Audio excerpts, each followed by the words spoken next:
Hello दोस्तों, स्वागत है आपका हमारे YouTube channel Ashok Prabha tutorials पर। जैसा कि कल हमने आपसे अनाउंस किया था कि हम इस चैनल पर बेसिक बैग स्टिचिंग कोर्स की सीरीज़ शुरू करने जा रहे हैं।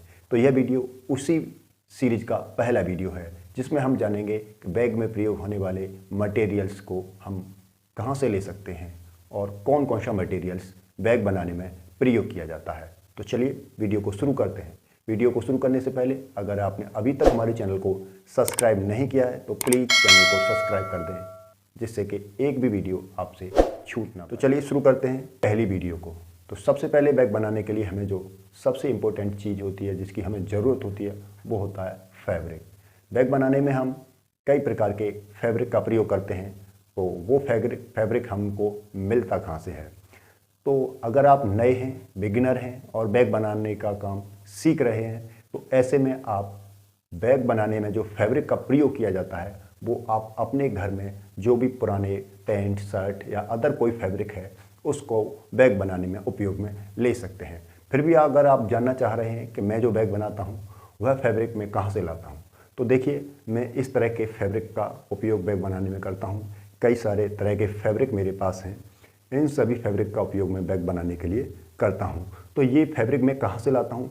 ये जो फैब्रिक है मैं अपने शहर के नज़दीकी मार्केट से लेकर आता हूँ। हमारे यहाँ पर एक मार्केट है जो शनिवार के दिन लगता है और उसमें रेडीमेड फैब्रिक से लेकर कट पीस फैब्रिक तक आपको आसानी से मिल सकता है। तो वहाँ पर ही कई दुकानें कट पीस फैब्रिक की लगती हैं, तो मैं वहीं से इस तरह के फैब्रिक्स को लाता हूँ। यह फैब्रिक अमूमन मुझे किसी मार्केट में 10 रुपये का, किसी में 20 का, 15 का मिल जाता है आसानी से। काफ़ी अच्छा फैब्रिक है, काफ़ी डिजाइनर पीस हैं और ये आसानी से आपको मिल सकते हैं।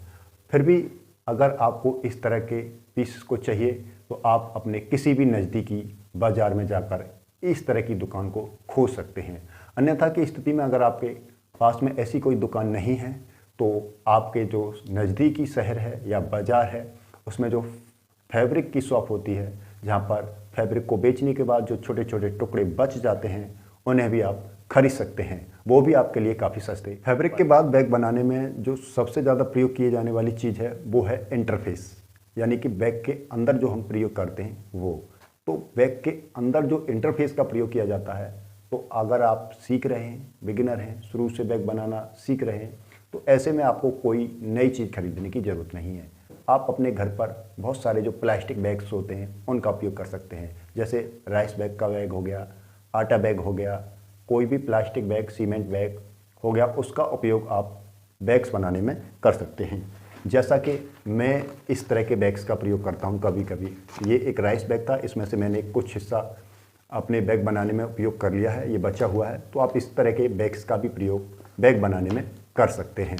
अन्यथा की स्थिति में अगर आप फिर भी कुछ नई चीज़ों का प्रयोग करना चाहते हैं तो इस तरह की फॉर्म आपको मार्केट में आसानी से अवेलेबल होती है, वो मिल जाएगी। शहर में मार्केट बहुत सारी होती हैं, उनमें अगर आप ढूंढेंगे, थोड़ा सा समय देंगे तो इस तरह की फॉर्म आपको आसानी से मिल जाएगी। इस तरह का इंटरफेस भी कई प्रकार का आता है। जैसे ये मेरे पास फॉर्म वाला है। अमूमन इसकी एक सीट अगर आप किसी दुकान से या शॉप से खरीदेंगे तो 30 से 40 रुपए की आएगी। अगर आप होलसेल में कई सारी 10 पीस सीट्स को खरीदेंगे तो ये आपके लिए काफ़ी सस्ती पड़ जाएगी। लगभग ये 20 रुपए की एक सीट आपको मिल जाएगी। इसी तरह से आप बैग बनाने में बुकरम का उपयोग कर सकते हैं, पेस्टिंग का उपयोग कर सकते हैं, फ्यूज पेपर का भी उपयोग कर सकते हैं। और साथ ही साथ एक और इसी प्रकार का रबड़ सीट आता है, उसका भी आप बैग बनाने में उपयोग कर सकते हैं। तो ये आपको आसानी से किसी भी नज़दीकी मार्केट में मिल जाएगी। इस तरह से फॉर्म के बाद अब हमें दूसरी चीज़ जो बैग बनाने में उपयोग करनी होती है वो है जिपर। तो मैंने इस तरह के जिपर का पूरा रोल ले रखा है। आपको इस तरह का रोल लेने की कोई ज़रूरत नहीं है। हालांकि इस तरह का रोल काफ़ी सस्ता पड़ता है। आप इसे लेंगे तो इसमें जो जिपर है वो काफ़ी सस्ती पड़ेगी।